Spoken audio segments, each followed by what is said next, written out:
Vous connaissez ce moment où vous êtes censé ressentir quelque chose, de la colère, de la peine, peut-être même des larmes, mais à la place, vous vous sentez calme? Comme si tout s'alignait soudainement? Oui, c'était moi à Noël, assise en face de mes parents pendant qu'ils servaient leur dose annuelle de déception, extra croustillante. Tu ne seras jamais aussi bonne que ton frère, dit maman en passant les pommes de terre, comme si elle venait de commenter la météo. Papa hocha la tête, coupant sa dinde. Marcus a juste cette ambition. Ce talent naturel. Je les regardais tous les deux, ces personnes qui avaient passé 28 ans à me comparer à mon frère, leur petit garçon en or, et quelque chose en moi changea. Pas brisé. Changé. Comme une porte qui s'ouvre au lieu de se claquer. Je souris. Vraiment, pas ce sourire crispé que je faisais d'habitude. Quel dommage, dis-je doucement. Maman cligna des yeux. Pardon? Je bus une gorgée de vin et reposai mon verre. Le liquide rouge attrapait la lumière du sapin de Noël, scintillant comme s'il connaissait la blague. Oh, rien. Je réfléchissais juste. Je sortis mon téléphone, tapai un message rapide à mon assistante, prépare les papiers pour la promotion de Marcus Sullivan demain matin, puis levai les yeux vers mon frère. Marcus était là, avec ce petit sourire suffisant qu'il arborait toujours lorsque nos parents le louaient, déjà en train de se resservir comme si ce n'était qu'un dîner familial normal. Et Marcus, tu ferais bien de commencer à chercher un autre emploi. Demain va être, disons juste que ce sera une journée intéressante pour toi. La table se tut.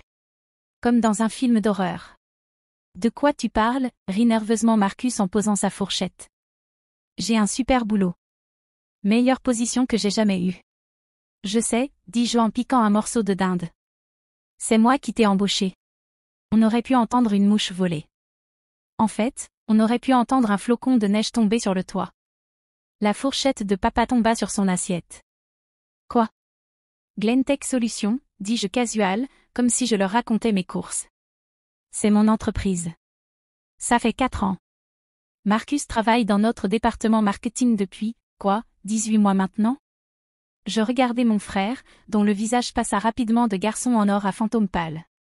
Beau boulot sur le compte Henderson, au fait. Du solide.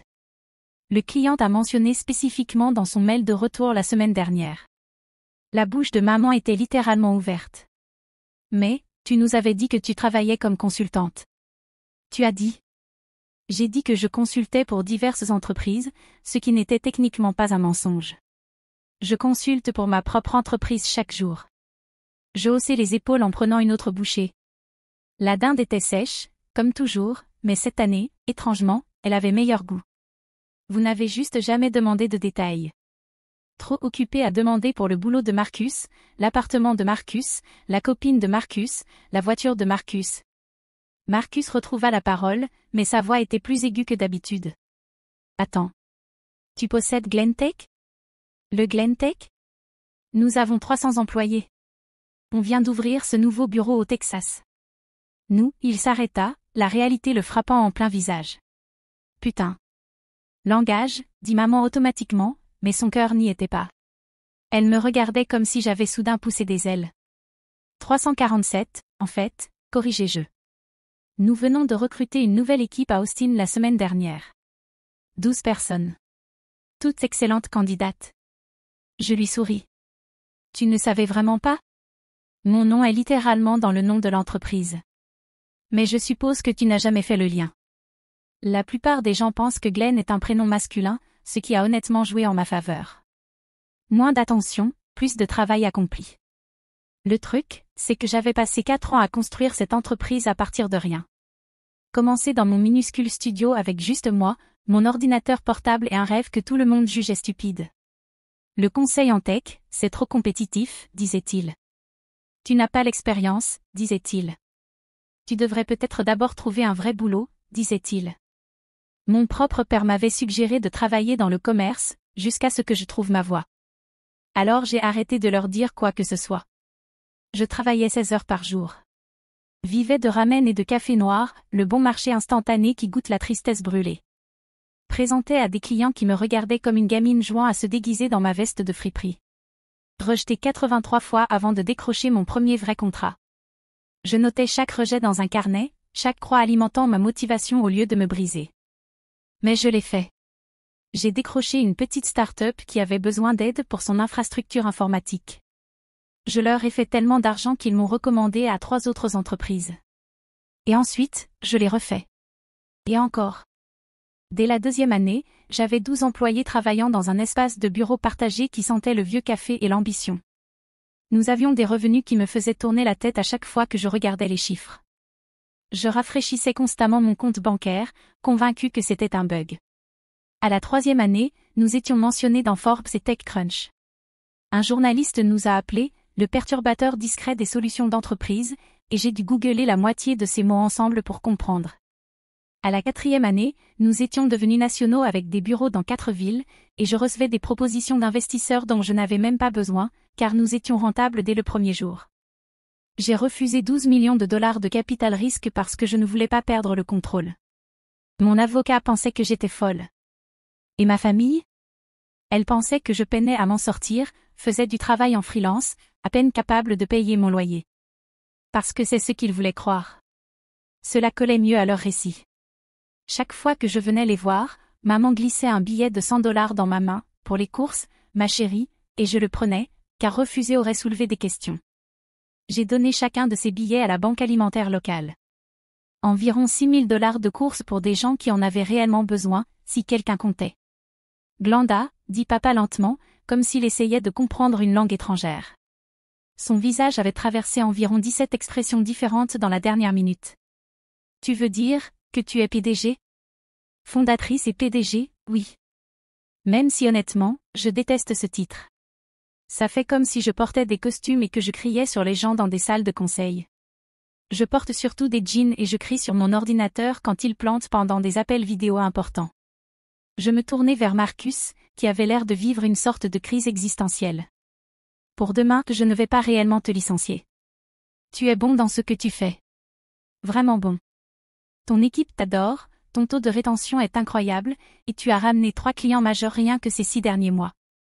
Mais je vais te retirer du compte Henderson. Pourquoi? Demanda Marcus, et pour la première fois, il semblait vraiment inquiet de ce que je pensais. C'était étrange de le voir ainsi.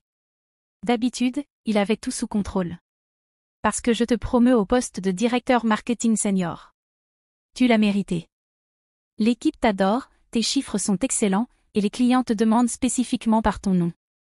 J'allais te le dire après les fêtes, pour faire une jolie surprise en janvier avec un bonus de nouvelle année, mais... Je fis un geste autour de la table vers les visages stupéfaits, la dinde à moitié mangée, le sapin de Noël clignotant innocemment dans le coin. Il semblait que c'était le bon moment. Maman secouait la tête comme si elle pouvait redémarrer la réalité, peut-être rembobiner les 5 dernières minutes et faire comme si cette conversation n'avait jamais eu lieu. Ça n'a aucun sens. Tu n'as jamais rien dit. Pourquoi ne nous l'as-tu pas dit? Et c'était la question, n'est-ce pas? La grande.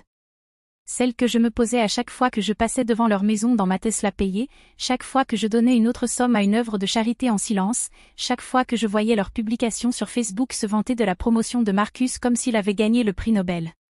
Chaque fois que maman appelait pour me parler de l'augmentation de Marcus, 4 000 dollars par an, quelle réussite, alors que je venais juste de signer un contrat à 7 chiffres. Parce que vous n'avez jamais demandé, répondis-je simplement. En 4 ans, jamais vous ne m'avez demandé comment se passait vraiment mon travail. Ce que je construisais. Dont j'étais fière. Chaque appel téléphonique était « Comment va Marcus dans son entreprise ?» Chaque dîner, tu as entendu parler de l'augmentation de Marcus? Chaque fête était une comparaison que je ne pouvais jamais gagner. Tu te souviens du dernier Thanksgiving? Tu as passé 40 minutes à parler de la promotion de Marcus au poste de manager associé. 40 minutes. J'ai chronométré. Le silence qui suivit était lourd. Papa baissa les yeux sur son assiette. Les yeux de maman s'embuèrent. Je me levai, attrapai mon manteau au dos de ma chaise. Alors j'ai arrêté d'essayer de gagner.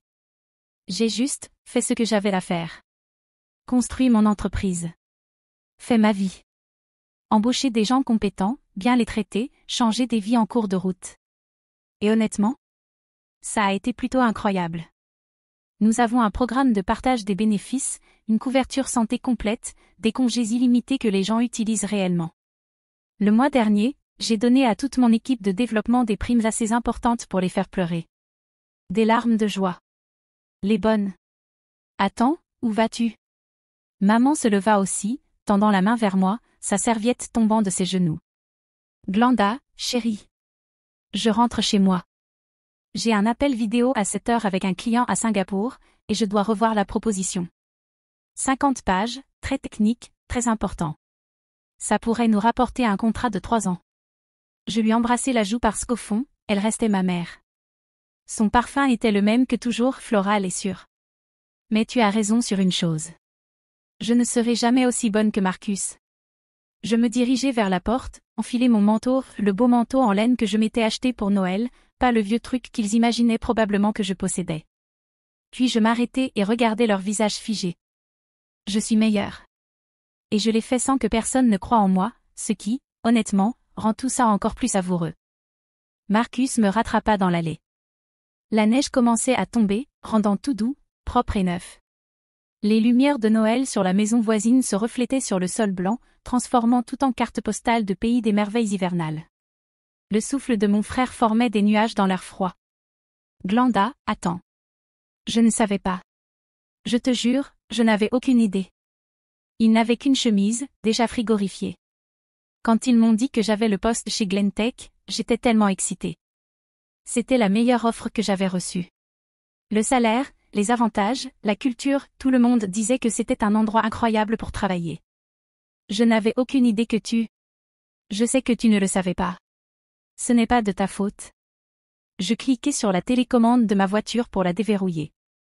Les lumières clignotèrent 2 fois dans l'obscurité. Tu es en fait très bon dans ton travail, Marcus. Je ne t'aurais pas promu autrement. Je ne fais pas de népotisme. J'ai tout un département RH qui me tuerait si j'essayais. C'est pour ça que tu m'as embauché? Une sorte de vengeance? Je ris, le son résonnant dans la rue silencieuse. Mec, je t'ai embauché parce que ton CV était solide et que ton entretien s'était bien passé. J'ai tout regardé en vidéo plus tard, je n'étais évidemment pas dans la salle. Tu as assuré. Tu as tout répondu parfaitement, eu de bonnes idées, montré de l'initiative. J'avais 5 autres candidats, certains plus expérimentés. Tu as gagné sur le mérite. J'ai juste laissé le RH gérer pour qu'il n'y ait pas de drame familial bizarre. Je fis une pause, ouvrant la portière de ma voiture. Bien que je suppose qu'on a trouvé le drame quand même, hein? Il passa une main dans ses cheveux, l'air plus perdu que je ne l'avais jamais vu. Sa parfaite posture de frère aîné s'était complètement effondrée. Ils vont perdre la tête quand ils comprendront vraiment. Genre, vraiment. Maman est probablement en train de googler l'entreprise en ce moment. Probablement, acquiesçai-je, m'installant côté conducteur. Le cuir était froid mais familier. Laisse-la faire. Tout est déjà public. Revenus, nombre d'employés, liste de clients, ce profil Forbes sur moi au printemps dernier. Tout est là. Je fis une pause. Et Marcus? Demain, 8 heures, mon bureau. On doit revoir ton nouveau rôle, parler ajustement salarial, je pensais à 40 000 de base en plus bonus de performance, tout ça. Apporte des idées pour l'expansion de ton équipe. Je pense qu'on peut agrandir le marketing de 5 personnes ce trimestre, peut-être 7 si on obtient le contrat à Singapour. Il me regarda juste, son souffle formant encore de petits nuages. Tu es sérieuse? Pour tout ça? Totalement sérieux. Toujours été. Tu es juste la première personne de cette famille à vraiment le voir. Je mis le contact et sentis le moteur ronronner. L'ingénierie allemande à son meilleur. Oh, et Marcus? Peut-être que tu devrais commencer à m'appeler « patron » au travail. L'équipe finira par le découvrir, et ce sera moins bizarre si on reste professionnel. Certains commencent déjà à se douter de quelque chose, je crois. Jessica, à la compta, m'a fait un drôle de regard la semaine dernière quand elle a vu que mon badge visiteur avait ton nom de famille. Je pris la route, le regardant dans mon rétroviseur, debout dans la neige comme une statue. Mon téléphone vibrait déjà avec les messages de maman et papa, je voyais les notifications s'allumer sur le tableau de bord, mais je m'occuperai de ça plus tard. Pour l'instant, j'avais une entreprise à diriger, une promotion à finaliser et un client à Singapour qui allait adorer notre proposition. J'avais passé 3 semaines sur ce projet, perfectionnant chaque détail. Ce qui est bien quand on a été sous-estimé toute sa vie. Ça te rend affamé. Pas amer, l'amertume te rend maladroit. Affamé. Concentré. Déterminé. Chaque « tu ne peux pas » devient du carburant. Chaque « tu n'es pas aussi bon que » devient un défi. Chaque rejet devient une motivation. Il pensait que je ne serais jamais aussi bonne que Marcus. En réalité, Marcus travaille pour moi maintenant. Et honnêtement, ce sourire à table, c'était le plus sincère que j'ai eu depuis des années. Quel dommage qu'il n'ait pas vu venir le coup. 3 mois plus tard, maman m'a appelé. Vraiment appelé, pas un message. C'était un mardi après-midi, et je passais en revue les rapports trimestriels. Les chiffres étaient incroyables, nous avions dépassé les prévisions de 32%. J'ai failli ne pas répondre. Bonjour ma chérie, dit-elle, et sa voix était différente. Plus petite. Incertaine d'une manière que je n'avais jamais entendue chez elle. Ton père et moi, nous aimerions t'inviter à dîner. Juste toi. Pas Marcus. Nous voulons, enfin, nous devons parler. J'étais en train de surligner une section particulièrement impressionnante sur notre taux de rétention client, mais quelque chose dans son ton m'a arrêté. M'a fait poser mon stylo et vraiment écouter. D'accord, dis-je. Quand? Quand tu auras le temps. Nous savons que tu es occupé maintenant. Diriger une entreprise et tout ça. Elle fit une pause et je l'entendis respirer difficilement. Nous sommes fiers de toi, Glenda. Nous aurions dû te le dire il y a des années, mais nous le disons maintenant. Nous sommes tellement, tellement fiers. Ton père voulait que je te le dise. Lui, il a du mal à trouver les mots lui-même. Je sentis quelque chose se fissurer dans ma poitrine. Pas cassé, fissuré. Comme la glace au printemps, laissant place à quelque chose de nouveau. Comme s'il y avait peut-être de la place pour une relation différente. Une vraie. Samedi ça me va, dis-je doucement, ma voix se brisant légèrement. Il y a un nouveau restaurant en centre-ville. Italien. Très bonne critique. Je réserve pour cette heure? Nous aimerions ça. Nous aimerions vraiment ça. Maman fit encore une pause. Et Glenda? Merci. De nous donner une autre chance. Nous ne la méritons pas, mais, merci. Après avoir raccroché, je restai un moment, juste à respirer. Mon bureau était calme, le soleil de fin d'après-midi traversant les fenêtres de la suite d'angles que j'avais gagnée. Mon assistante avait laissé une tasse de café fraîche sur mon bureau, du bon café, pas ce café instantané triste que je buvais autrefois. Dehors, je pouvais voir la ville, animée, vivante et pleine de possibilités. Peut-être que certaines histoires ne se terminent pas par la vengeance. Peut-être qu'elles se terminent par le fait que tout le monde voit enfin clairement. Ou peut-être, probablement, elles se terminent quelque part entre les deux, chaotiques, compliquées et réelles. Je pris mon téléphone et envoyai un message à Marcus, réunion d'équipe super. Ton plan d'expansion est parfait. On déjeune demain pour fêter ça? C'est moi qui invite. Et je veux dire vraiment moi, pas la carte de l'entreprise. Sa réponse arriva immédiatement, absolument, patron. Et Glenda? Merci d'avoir cru en moi. Même quand je ne savais pas que j'avais besoin de croire en toi. Tu es un peu mon héroïne maintenant. Bizarre, non? Je souris à mon téléphone, sentant une chaleur se répandre dans ma poitrine. Tellement étrange. À demain midi. Ce restaurant thaï que tu aimes. Puis je repris le travail, mais pas avant d'envoyer un dernier message à mon assistante, libère mon agenda samedi. Dîner en famille. Et peux-tu envoyer des fleurs à mes parents? Quelque chose de joli. Avec une carte qui dit, à samedi. Certaines personnes passent leur vie entière à essayer de prouver quelque chose à leur famille. Moi, je me l'étais prouvé d'abord. Et honnêtement, ça a fait toute la différence. Le café était encore chaud quand je le pris, et les rapports trimestriels étaient toujours excellents, et demain j'avais une nouvelle chance de construire quelque chose encore plus grand. Mais ce soir, pour la première fois depuis des années, j'allais rappeler mes parents. Avoir une vraie conversation.